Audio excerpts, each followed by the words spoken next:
भगवान भोलेनाथ की पूजा जिस दिन भी किया जाए, जिस समय में किया जाए, भगवान भोलेनाथ उससे प्रसन्न हो जाते हैं और वो दिन वो समय सर्वश्रेष्ठ हो जाता है। लेकिन भगवान भोलेनाथ को अपने सभी व्रतों में प्रदोष का व्रत परम प्रिय है।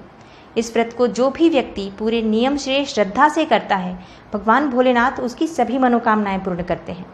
उस मनुष्य के जो पूर्व जन्म के पाप होते हैं वो सभी पाप नष्ट हो जाते हैं, सभी दुखों का अंत हो जाता है, सुख की प्राप्ति होती है उस मनुष्य को अपने जीवन में। और यहाँ तक कि इस व्रत को अगर पूरे नियम से विधि विधान से किया जाए, भगवान भोलेनाथ की पूजा अर्चना इस व्रत में पूरे नियम से किया जाए, तो इस व्रत को करने वाले को मोक्ष की प्राप्ति होती है। दोस्तों, प्रदोष काल में किए जाने वाले नियम व्रत और अनुष्ठान को प्रदोष व्रत कहा जाता है और भगवान भोलेनाथ को प्रदोष काल का समय बहुत प्रिय है। भगवान भोलेनाथ की जो भी पूजा होती है वो प्रदोष काल में की जाती है। जितने भी व्रत भगवान भोलेनाथ के होते हैं उसमें जो पूजा का समय है वो प्रदोष काल का ही होता है, क्योंकि भगवान भोलेनाथ को ये समय बहुत प्रिय होता है। और प्रदोष काल का समय होता है सूर्यास्त से 1.5 घंटा पहले का समय और सूर्यास्त के 1 घंटे बाद का समय, जो 2.5 घंटे का समय होता है वो प्रदोष काल होता है।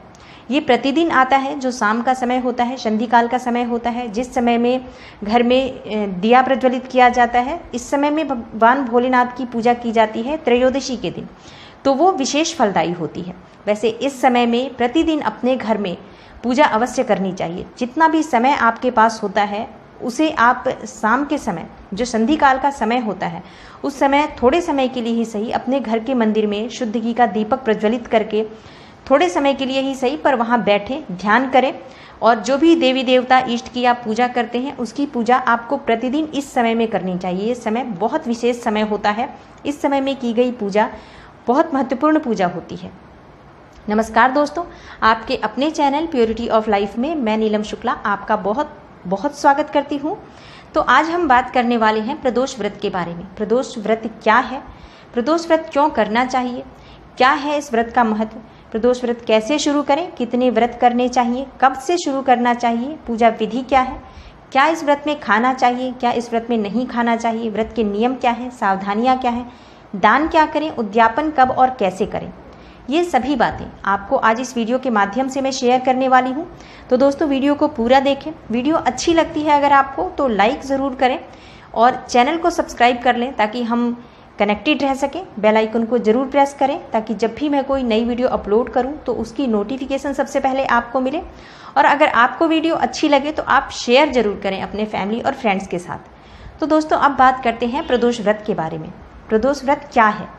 हर मास की त्रयोदशी तिथि को प्रदोष व्रत कहा जाता है और इस व्रत में प्रदोष काल में यानी कि सूर्यास्त से 1.5 घंटे पहले और 1 घंटे बाद का जो समय होता है उसे प्रदोष काल कहा जाता है और इसी समय में भगवान भोलेनाथ की पूजा का विधान है। दोस्तों, हर महीने में 2 बार त्रयोदशी तिथि आती है। जैसे हर महीने में 2 बार एकादशी आती है, वैसे ही हर महीने में 2 बार प्रदोष व्रत भी होता है, कृष्ण पक्ष में और शुक्ल पक्ष में। शिवपुराण के अनुसार सबसे पहले इस व्रत को चंद्रमा ने किया था, जिससे कि चंद्रमा का क्षय रोग खत्म हो गया था। भगवान भोलेनाथ को ये व्रत बहुत प्रिय है, इसलिए इस व्रत में शिव जी की पूजा उपासना करने से सभी मनोकामनाएं पूर्ण हो जाती हैं। दोस्तों, इस व्रत को करने से पूर्व जन्म के जो नेगेटिव कर्मास होते हैं, जो हमारे पूर्व जन्म के कर्म बंध होते हैं, जो पाप होते हैं, जिसकी वजह से इस जन्म में हमें परेशानियां झेलनी पड़ती हैं, हम दुख भोग रहे होते हैं, और वो समाप्त हो जाते हैं इस व्रत को करने से। प्रदोष का व्रत करने से सभी प्रकार के दोष नष्ट हो जाते हैं। दोस्तों, प्रदोष व्रत के महत्व के बारे में ऐसा कहा गया है कि अगर कोई व्यक्ति सभी तरह के संयम करता है, सभी तरह के नियम का पालन करता है, जप तप और पूजा पाठ भी करता है, उसके बाद भी अगर मनुष्य के जीवन में परेशानियां बनी हुई हैं, दुख है, संकट की स्थिति बनी हुई है, वैवाहिक जीवन सुखी नहीं है, संतानहीनता है या फिर संतान है लेकिन उसकी तरफ से परेशानी हो रही है, घर में कलह क्लेश का माहौल रहता है और इस परिस्थिति में आप अगर रह रहे हैं, सब कुछ पूजा पाठ करने के बावजूद भी सब कुछ खत्म नहीं हो रहा है, तो ऐसे व्यक्ति को हर महीने में पड़ने वाले प्रदोष व्रत का पालन अवश्य करना चाहिए। उस दिन भगवान शिव की पूजा करें, व्रत करें, ओम नमः शिवाय का जप करें और दान करने से शुभ फल की प्राप्ति होती है और जीवन के जो भी कष्ट होते हैं वो सभी तरह के दुख समाप्त हो जाते हैं। अगर आपकी जन्म कुंडली में चंद्रमा पीड़ित हो, राहु केतु या शनि से दृष्ट हो या इनके साथ हो, तो ऐसे व्यक्ति को 1 साल तक प्रदोष का व्रत करना चाहिए। चाहे प्रदोष किसी भी दिन पड़े, सभी प्रदोष के व्रत को करके विधि पूर्वक उद्यापन करें 1 साल के बाद, और ऐसा करने से चंद्रमा के जो शुभ फल होते हैं वो प्राप्त होने लग जाते हैं। उद्यापन करने के बाद दान अवश्य करना चाहिए। दोस्तों, प्रदोष का जो व्रत होता है वो सप्ताह के 7 दिनों के अलग अलग होते हैं और उनका फल भी अलग अलग होता है। अच्छे स्वास्थ्य और आयु में वृद्धि के लिए रविवार के दिन पड़ने वाले प्रदोष का व्रत किया जाता है। इसे रवि प्रदोष कहा जाता है। सोमवार के दिन जिस प्रदोष को किया जाता है उसे सोम प्रदोष कहते हैं, और इस प्रदोष को करने से सभी मनोकामनाएं पूर्ण हो जाती हैं। मंगलवार के दिन जो प्रदोष पड़ता है उसे भौम प्रदोष कहा जाता है, और इस प्रदोष को करने से रोगों से मुक्ति मिलती है, कर्ज से मुक्ति मिलती है। बुधवार के दिन जो प्रदोष का व्रत पड़ता है उसे बुध प्रदोष कहा जाता है, और इस व्रत को करने से सभी कामनाएं सिद्ध हो जाती हैं। बृहस्पतिवार के दिन जो प्रदोष होता है उसे गुरु प्रदोष कहा जाता है, और इस प्रदोष को करने से शत्रुओं का नाश होता है, शत्रुओं पर विजय प्राप्त होती है। शुक्रवार को जो प्रदोष का व्रत होता है उससे सौभाग्य की वृद्धि होती है, दाम्पत्य जीवन सुखी रहता है। इसे शुक्र प्रदोष कहा जाता है। तो जिस व्यक्ति के भी वैवाहिक जीवन में प्रॉब्लम्स हो रही हैं उसे शुक्र प्रदोष का व्रत अवश्य करना चाहिए। शनि प्रदोष का व्रत करने से पुत्र की प्राप्ति होती है, संतान की प्राप्ति होती है। दोस्तों, इन सभी व्रतों को, जो प्रदोष के व्रत हैं, उन सभी प्रदोष के व्रतों में सोम प्रदोष और मंगल प्रदोष और शनि प्रदोष ये अत्यधिक प्रभावशाली माने गए हैं। मंगल प्रदोष, जिसे कि भौम प्रदोष कहा जाता है, और शनि प्रदोष के दिन भगवान शिव की पूजा पार्वती के साथ करनी चाहिए। हनुमान जी और भैरव जी की पूजा भी इस दिन जरूर करनी चाहिए। दोस्तों, जो लोग शत्रु से अपनी रक्षा चाहते हैं उन्हें गुरु प्रदोष का व्रत करना चाहिए, और शनि प्रदोष के दिन जो लोग संतान की कामना रखते हैं उन्हें शनि प्रदोष का व्रत करना चाहिए। वैसे गुरु प्रदोष का व्रत भी अगर संतान की प्राप्ति करना चाहते हैं या फिर संतान की भलाई के लिए रखना चाहते हैं तो संकल्प लेकर गुरु प्रदोष के 16 प्रदोष का व्रत करना चाहिए। इससे जो भी आपकी मनोकामना है वो पूर्ण हो जाती है। दोस्तों, शनि प्रदोष का व्रत करने से शनि जनित जो पीड़ा होती है उससे मुक्ति मिलती है। तो अगर कोई व्यक्ति शनि की महादशा, ढैया या साढ़े साती से परेशान है तो उसे प्रदोष का व्रत अवश्य करना चाहिए। इससे रोग व्याधि, दरिद्रता जो होती है, गरीबी होती है, घर की अशांति है, नौकरी या व्यापार में आ रही आपकी परेशानियां हैं जो शनि की वजह से आ रही हैं, तो उन सब से आपको मुक्ति मिलती है। ये सब चीज़ें समाप्त हो जाती हैं और घर में सुख संपन्नता आती है। शनिदेव प्रसन्न होते हैं अगर शिव की पूजा की जाती है, तो भगवान शिव की पूजा से शनि के जो भी दोष होते हैं वो खत्म हो जाते हैं, और प्रदोष का व्रत इसमें सर्वश्रेष्ठ होता है। दोस्तों, प्रदोष का व्रत कब से शुरू करें और कितने करने चाहिए? प्रदोष का व्रत जो है वो आप किसी भी महीने की शुक्ल पक्ष की त्रयोदशी तिथि से कर सकते हैं, लेकिन सावन का महीना और कार्तिक का महीना प्रदोष का व्रत करने के लिए, शुरू करने के लिए सर्वश्रेष्ठ माना जाता है। और जिस शुक्ल पक्ष में सोमवार के दिन प्रदोष पड़े उस शुक्ल पक्ष से व्रत की शुरुआत करनी चाहिए। इस व्रत को 11 या 26 किया जा सकता है। इसके बाद विधि पूर्वक इसका उद्यापन करना चाहिए। जैसे अगर आप 11 व्रत करते हैं तो 12वें प्रदोष के दिन उद्यापन करें। अगर आप 26 प्रदोष करते हैं तो आप 27वें प्रदोष के दिन उद्यापन करें। दोस्तों, अब बात करते हैं इस व्रत की पूजा विधि के बारे में। त्रयोदशी के व्रत में एक दिन पहले से ही सात्विक भोजन ग्रहण करना चाहिए।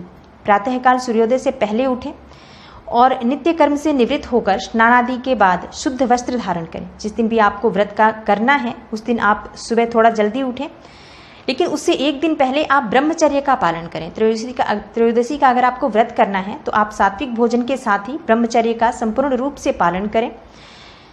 नहा धोकर आप शुद्ध वस्त्र धारण करें। वस्त्रों का विशेष ध्यान रखें। वस्त्र आपके काले रंग के नहीं होने चाहिए, नीले, हरे या भूरे रंग के नहीं होने चाहिए। जो भी आपके वस्त्र हों वो सात्विक, उनका कलर अच्छा होना चाहिए, यानी कि जो श्वेत वस्त्र धारण करें। अगर पुरुष कर रहे हैं तो, महिलाएं हैं तो वो सौभाग्य का कलर जैसे कि लाल रंग, पीले रंग या कोई भी हल्का रंग आप पूजा में पहनकर बैठ सकते हैं।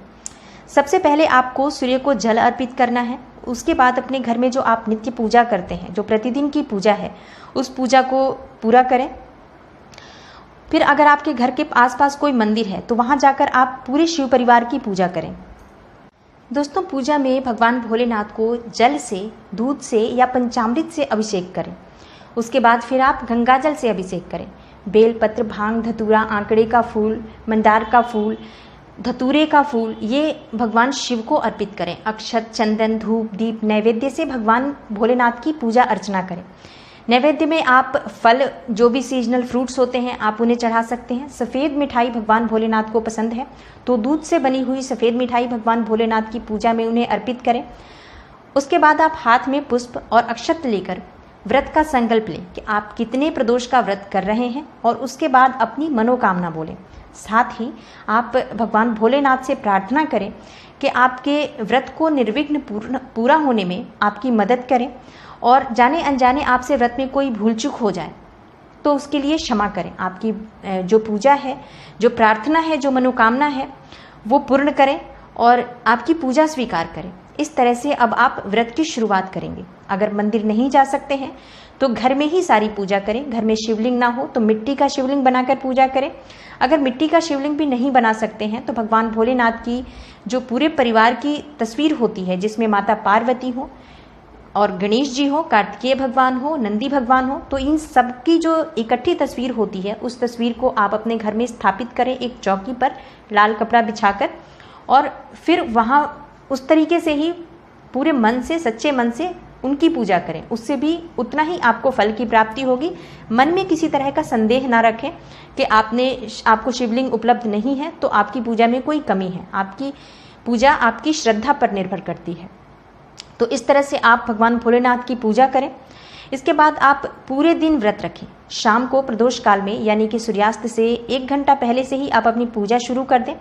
जैसे आपने सुबह की पूजा की है, वैसे ही आपको शाम की भी पूजा करनी है। भगवान भोलेनाथ का अभिषेक करना है, भगवान भोलेनाथ को सभी वस्तुएं अर्पित करनी है। वहाँ बैठकर आपको नमः शिवाय का जप करना है, और उसके बाद आप आरती करें। इस व्रत में आप पूरे दिन भगवान शिव के मंत्रों का जाप करें। कपूर से भगवान शिव की आरती करें, और सुबह और शाम दोनों समय भगवान शिव और माँ पार्वती के साथ इस व्रत में पूजा की जाती है। तो दोनों समय पूरे विधि विधान के साथ आप पूजा करें। दोस्तों, व्रत में खाएं क्या?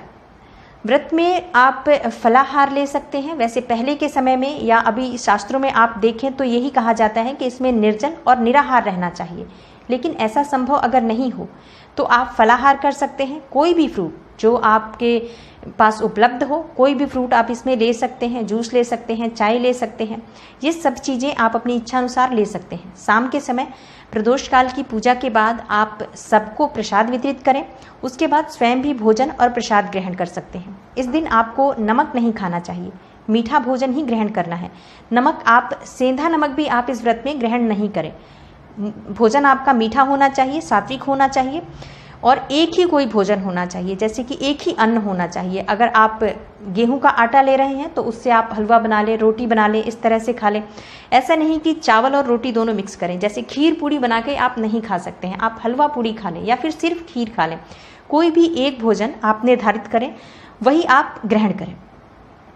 दोस्तों, पूजा में और व्रत में ज़्यादा बदलाव नहीं करना चाहिए। कोशिश करें कि आप हर प्रदोष का जो जितने भी आप व्रत करें उसमें आपका पूजा का समय बिल्कुल सही हो, नियत समय हो। जब आपने एक बार पहली बार जो संकल्प लिया है और जिस तरह से आपने पूजा की है, हर बार आपकी वही पूजा होनी चाहिए, उसी समय पर होनी चाहिए, उसी तरह से आपकी पूजा होनी चाहिए, और पूजा का समय वही होना चाहिए।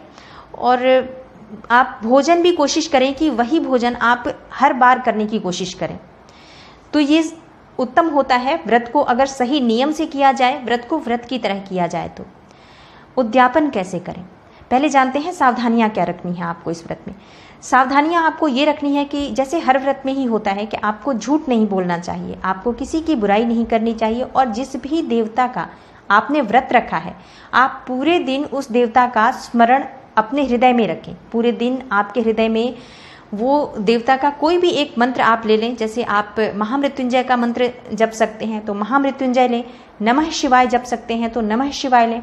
जो भी मंत्र आपको भगवान भोलेनाथ का याद हो, आप अच्छे से जप सकते हैं। उस मंत्र को आप पूरे दिन एक ही मंत्र जपते रहें। इससे एक तो वो मंत्र की संख्या बहुत अधिक हो जाती है, जिससे फल बहुत अच्छा मिलता है। आप हर 2 मिनट पे मंत्र नहीं बदलें, मंत्र एक ही रखें, उसे ही पूरे दिन आप स्मरण करते रहें, रटन करते रहें अपने मन में। और किसी के भी बारे में कुछ भी गलत नहीं बोलें। मौन व्रत धारण करना चाहिए। ज़्यादातर व्रत के समय में ज़्यादा बात नहीं करनी चाहिए। अगर आप किसी से बात नहीं करेंगे ज़्यादा तो आप किसी के लिए भी गलत नहीं बोलेंगे। पूरे समय आपका ध्यान भगवान शिव के चरणों में होना चाहिए, माँ पार्वती के चरणों में होना चाहिए। तो जो भी आपकी मनोकामना है वो शीघ्र पूर्ण हो जाती है। उद्यापन कैसे करें? त्रयोदशी तिथि के दिन ही इस व्रत का उद्यापन करना चाहिए। जैसे कि आपने जितने भी प्रदोष के व्रत का संकल्प लिया है वो पूरा हो जाए।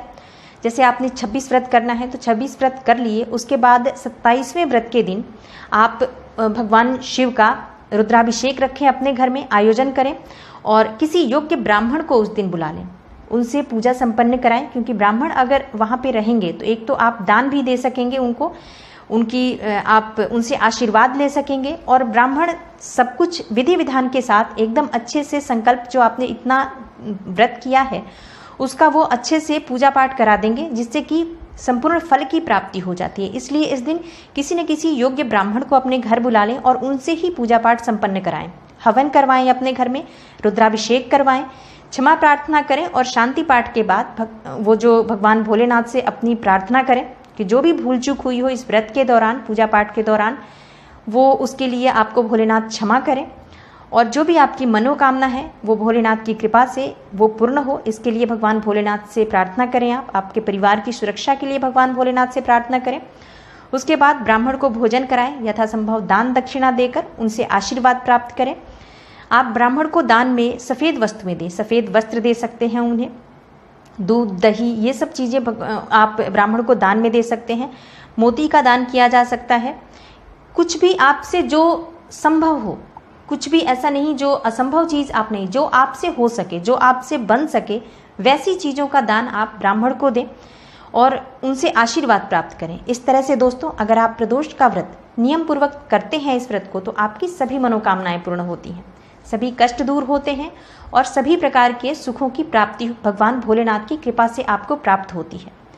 दोस्तों प्रदोष के व्रत से जुड़ी ये जानकारी अगर आपको अच्छी लगी हो तो वीडियो को लाइक कर दें, शेयर कर दें और आप पर और आपके पूरे परिवार पर माँ पार्वती और भगवान भोलेनाथ की कृपा सदा सर्वदा बनी रहे। इसी कामना के साथ मैं मिलती हूँ आपसे अगली वीडियो में किसी नई और महत्वपूर्ण जानकारी के साथ। तब तक के लिए हर हर महादेव। राधे राधे।